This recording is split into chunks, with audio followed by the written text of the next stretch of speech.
Assalamualaikum warahmatullahi wabarakatuh. Selamat pagi anak-anak, bertemu kembali dengan Bu Iir di pelajaran IPA. Pelajaran IPA kali ini kita sudah masuk tema 6 ya. Hari ini kita akan membahas tentang pubertas. Nah, sebelum memulai pelajaran kita hari ini, mari kita awali dengan membaca basmalah bersama-sama. Bismillahirrahmanirrahim. Dilanjutkan dengan doa sebelum belajar. Rabbi zidni ilma warzuqni fahma. Amin ya rabbal alamin. Oke, anak-anak sebelum masuk ke pubertas, Bu Iir akan membahas dulu tentang perkembangan dan pertumbuhan manusia. Jadi, manusia itu pertumbuhannya dan perkembangannya diawali dari bayi. Kemudian, setelah bayi adalah balita. Balita itu berarti di bawah 5 tahun ya. Nah, setelah balita dilanjutkan dengan masa kanak-kanak. Masa kanak-kanak itu menurut para ahli itu dari umur 6 tahun hingga 13 tahun. Intinya masa sekolah dasar itu termasuk ke dalam masa kanak-kanak. Kemudian masuklah masa remaja atau pubertas, dilanjutkan dengan masa dewasa, masa ketika bekerja, kemudian menikah dan lain sebagainya, dan terakhir adalah masa lanjut usia. Nah, kita tadi sudah membahas pertumbuhan dan perkembangan manusia dari bayi hingga manula atau lanjut usia. Nah, kita sekarang masuk ke inti pelajaran kita, yaitu tentang masa pubertas. Apa sih yang dimaksud dengan masa pubertas itu? Masa pubertas adalah masa di mana organ reproduksi kita mulai berkembang. Nah, kita akan membahas mengenai kapan sih seorang laki-laki disebut sudah puber atau seorang wanita sudah disebut sudah puber. Kita bahas satu-satu ya, dimulai dari yang laki-laki. Jadi, seorang laki-laki disebut sudah memasuki masa puber ketika sudah memproduksi sperma. Nah, apa cirinya laki-laki ini sudah memproduksi sperma? Kita menyebutnya jika laki-laki itu sudah mengalami mimpi basah. Nah, untuk penjelasan apa mimpi basah itu, silahkan ditanya ke orang tua masing-masing ya. Nah, kalau wanita, apa cirinya dia sudah memasuki masa pubertas?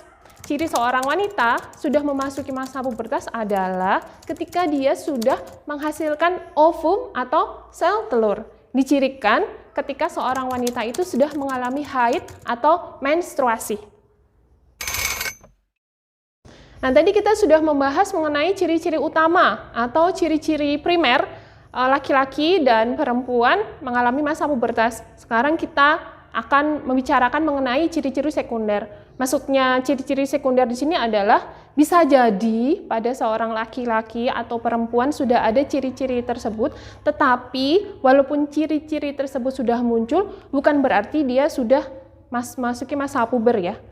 Karena ciri utamanya adalah mimpi basah buat pria dan menstruasi buat wanita. Oke, kita bahas satu persatu. Ciri sekunder pubertas pada pria. Yang pertama adalah biasanya suaranya itu berubah menjadi rendah atau berat.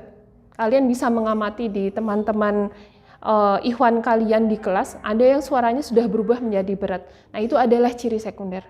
Ciri yang kedua adalah dadanya itu membidang.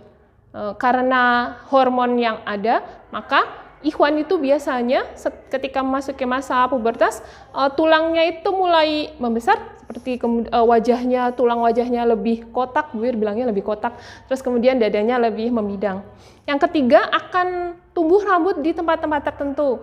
Di ikhwan itu kumis, misal ada yang ikhwan sudah tumbuh kumis, kemudian jenggot, kemudian tumbuh pula di ketiak dan di sekitar kemaluan. Nah, itu adalah ciri pubertas pada pria.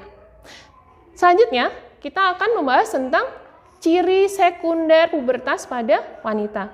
Yang pertama adalah payudaranya mulai tumbuh. Kenapa payudara wanita mulai tumbuh? Kenapa yang pria tidak? Karena itu untuk persiapan menyusui nanti. Kemudian yang kedua adalah pinggulnya mulai melebar. Kenapa pinggul wanita itu mulai melebar? Karena itu persiapan nanti untuk melahirkan. Hamil dan melahirkan. Yang ketiga adalah sama seperti dengan pria, akan tumbuh rambut di tempat-tempat tertentu. Tapi kalau wanita biasanya hanya di ketiak dan di sekitar kemaluan. Dan yang keempat adalah biasanya suaranya wanita itu lebih nyaring, lebih melengking dibandingkan ketika sebelum masa pubertas. Nah, Itu adalah ciri-ciri sekunder pubertas pada pria dan wanita. Nah, kita sudah membahas nih tentang ciri pubertas pada pria, pada wanita, baik itu yang primer maupun yang sekunder. Nah, kemudian sebetulnya apa sih implikasi atau akibatnya buat kalian, buat kita manusia muslim, ketika kita sudah memasuki masa puber? Nah, kalau kita sudah memasuki masa puber, maka yang wajib jika dilakukan mendapat pahala, dan tidak dilakukan akan berdosa. Oleh karena itu, anak-anak tidak boleh meninggalkan yang wajib-wajib. Apa itu?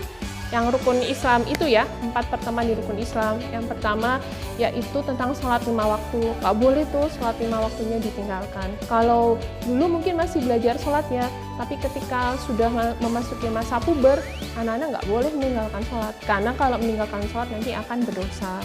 Kemudian yang kedua, puasa Ramadan. Kalau kemarin puasa Ramadannya ada yang bolong karena sakit atau bepergian, maka itu wajib juga diganti. Wajib puasa di bulan Ramadan dan mengganti ketika tidak berpuasa di bulan Ramadan itu. Yang ketiga, membayar zakat, baik itu zakat fitrah maupun zakat mal. Kemarin Bu Rini sudah membahas ya tentang zakat itu. Nah, itu kalau sudah memasuki masa puber juga harus dilakukan. Dan yang terakhir adalah berhaji ketika mampu. Agak berbeda dengan kultur di Indonesia, beberapa negara itu menjadikan haji itu sesuatu yang wajib dilakukan. Jadi mereka nabung dulu nih untuk pergi haji sebelum beli rumah dan beli mobil gitu. Itu agak berbeda dengan di Indonesia yang berhaji ketika mampu. Tapi tidak apa-apa. Mudah-mudahan dengan melihat video ini anak-anak jadi berniat menabung untuk pergi haji dari sekarang. Karena sekarang antrian untuk haji sudah 30 tahun loh. Jadi silahkan dipersiapkan dari sekarang karena berhaji itu membutuhkan fisik yang kuat. Jangan sampai anak-anak berhaji ketika sudah nenek-nenek dan kakek-kakek, nanti nggak bisa sholat di Masjidil Haram setiap hari, kemudian kesulitan ketika sa'i, lempar jumroh, dan lain-lain. Gitu. Jadi itu ya implikasinya dari pubertas ini. Tidak boleh meninggalkan yang wajib karena sudah dihitung pahala dan dosanya. Cukup sekian ya pembahasan Bu Iir tentang masa pubertas. Bu Iir menyadari ketika menyampaikan banyak kata-kata yang salah. Kalau nanti ada yang bingung, silahkan boleh ditanyakan. Dan atas semua kata-kata yang salah, Bu Iir mohon maaf. Terima kasih atas perhatiannya. Kita tutup dengan membaca Alhamdulillah bersama-sama. Alhamdulillahirrabbilalamin. Banyak terima kasih dari Bu Iir. Assalamualaikum warahmatullahi wabarakatuh.